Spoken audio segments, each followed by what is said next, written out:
join us on the stage. And I request all of you to please join me and put your hands together for Leon on the stage right now. Please put your hands together for Leon. Yeah.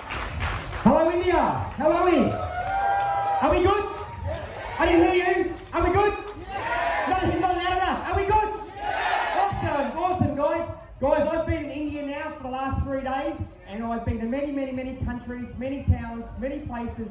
I have never been to a place where I've felt so comfortable, so welcome. So I want to thank you all. Thank you all so much for having me. Today I'm going to tell you a story. Before I get into that story, I just want to talk about a few things. We've all been through hard times in our life. We've all been through major adversity. We all know a friend or a family member, someone that's been through adversity, hard times. Has there anyone in the crowd here ever been depressed or know a friend that's been depressed? I think at some point all of us, I've seen a lot of little hands like, I think my friend has, no. There's going to be at some point in life we all have. Okay, so I want to give you tools, show you ways that you can overcome adversity. You can show your friends, family members, acquaintances, mothers, brothers, families, anyone, how to overcome adversity. Before I do that, I want to tell you a story.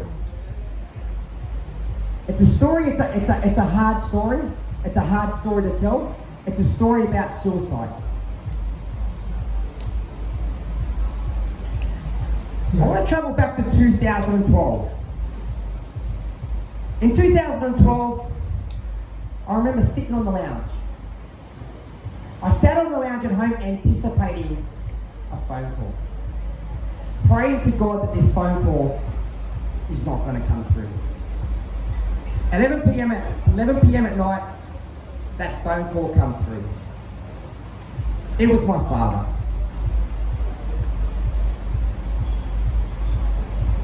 He said a few words to me.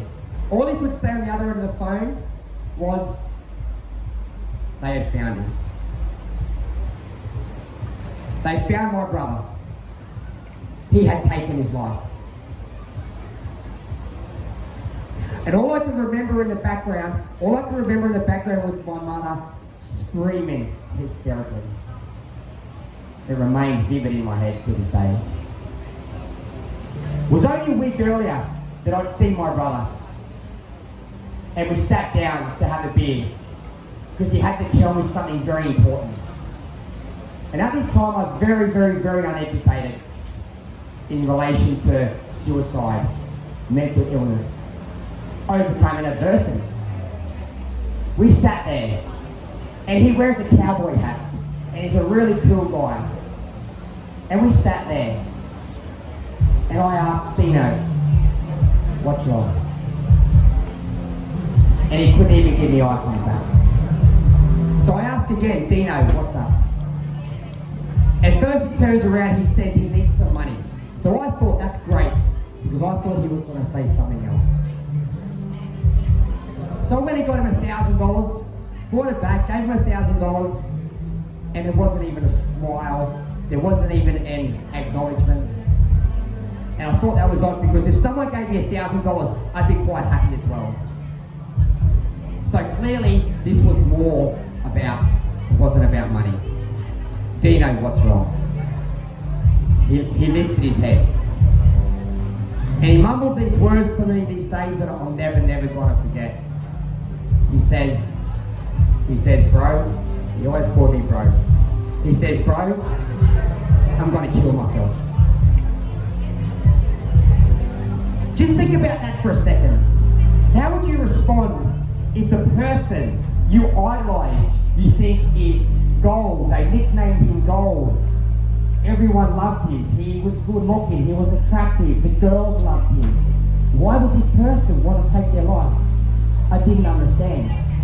I didn't know how to respond. So my response was probably the biggest regret to this day. I responded by saying, why don't you just go see someone? Okay, he replies. So I thought, no, I'm a great brother. Problem solved. All good. Now let's fast forward to a week later. he actually rang me on the phone. Dino rang me. And I was in another conversation at the time that clearly I thought was more important. He rang me and I didn't answer that phone call. I went to ring him back 5 minutes later. And he left a message, a drooly message. The message goes like this. It says, bro, I'm so sorry, but I've got to go. I never heard or seen my brother again. From that moment, he took his life. And it was a moment that's changed myself. It's a moment that's changed our family, our friends. Life will never be the same. So what do you do? What do you do when you go through this major adversity? They say suicide affects 1 in 100 people. For every person that takes their life, they say it affects 100 people. Now I beg to differ, I think it's a lot higher than that. So what do you do in this position? What I do, I realised I needed to take action.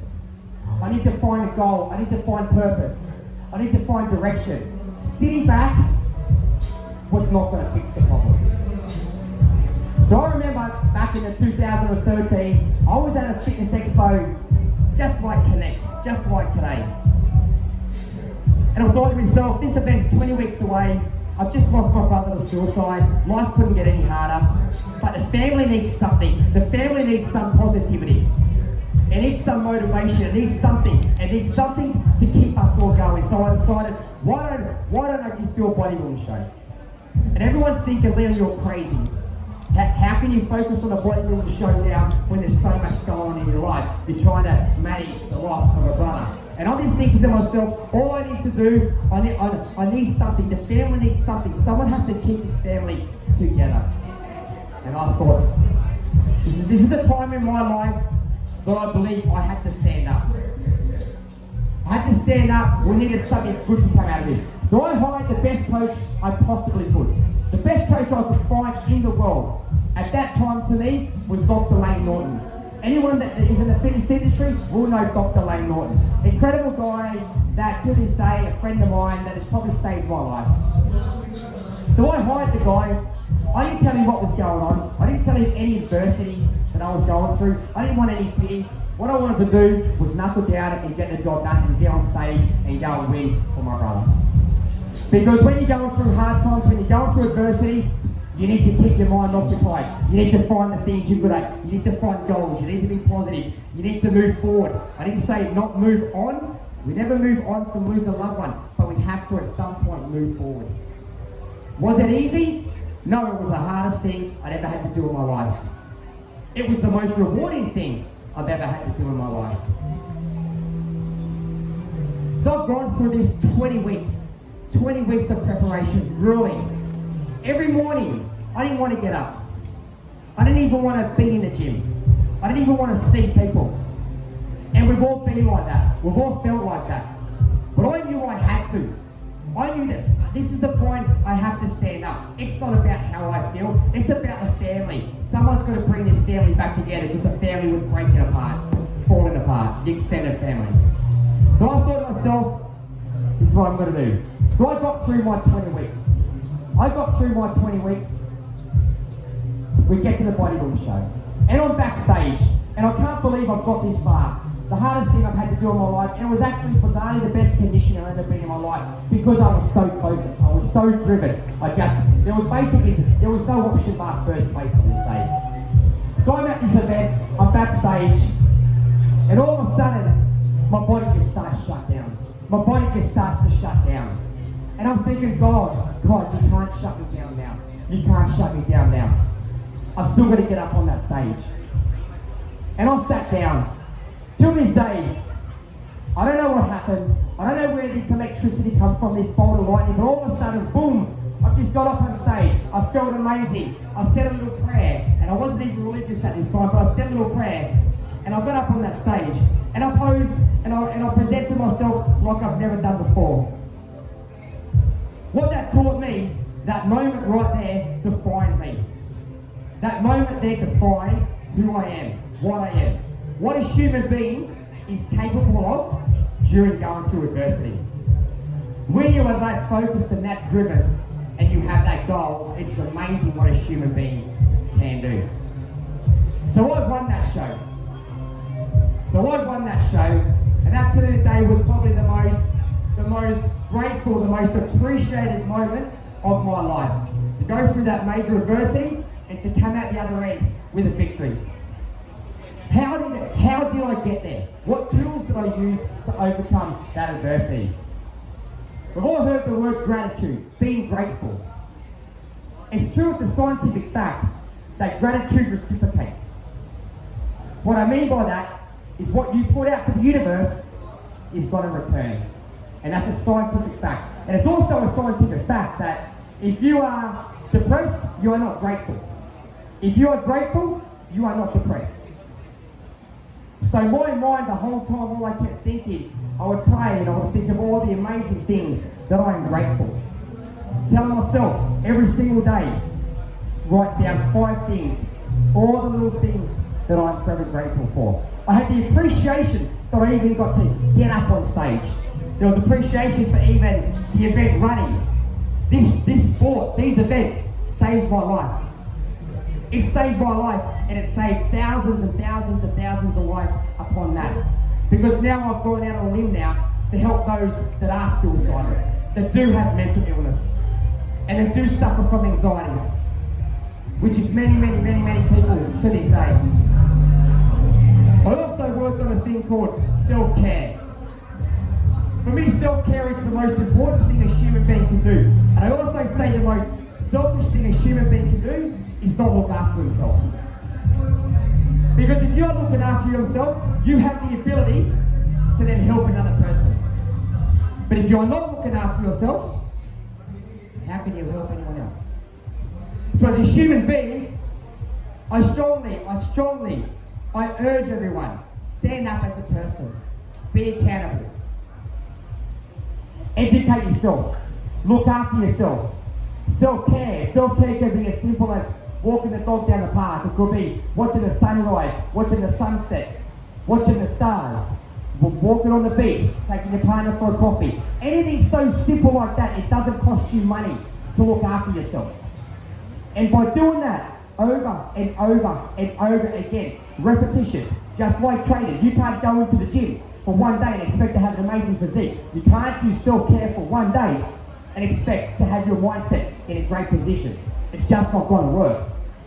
So many people tell me, Leon, I've been working on myself, but I'm just not getting there. I'm just not feeling it. I'm like, bro, you need to do it over again, repetitious, every day, 10 minutes. That's all you need to do. And I can promise you, I'll put my hand on my heart, guys, and tell you, if you were to self-care every single day for 10 minutes, you now, from 3 months from now, are going to be in a much better place. The other tool I use as well, and I like to talk about passion and energy. Passion and energy for me are just the key to life. If you want to achieve anything, it's hard to achieve anything in life if you don't have the passion, man. You've got to have the passion, and the passion comes from within. You need to do something because you want to do it and you want to be there. For me, passion is key.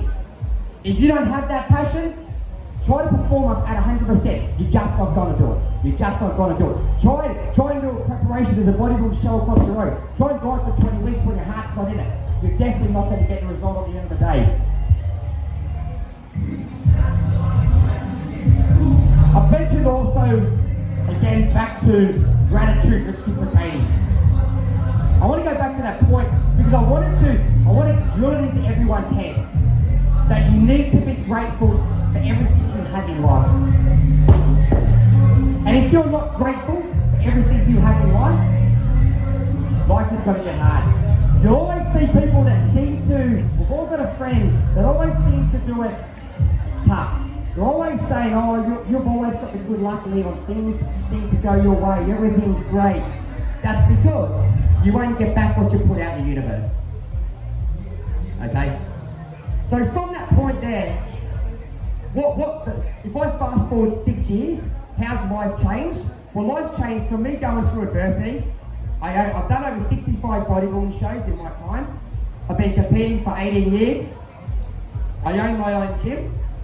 I'm a counsellor as well. I work with suicidal people. I run suicide groups to actually help those individuals that really need assistance. I've also written a book to talk about how to overcome this adversity. So going through adversity basically has defined who I am. So anyone that's going through any hard times, sometimes we just don't see light at the end of the tunnel. We just can't see it. All we see is a big black hole.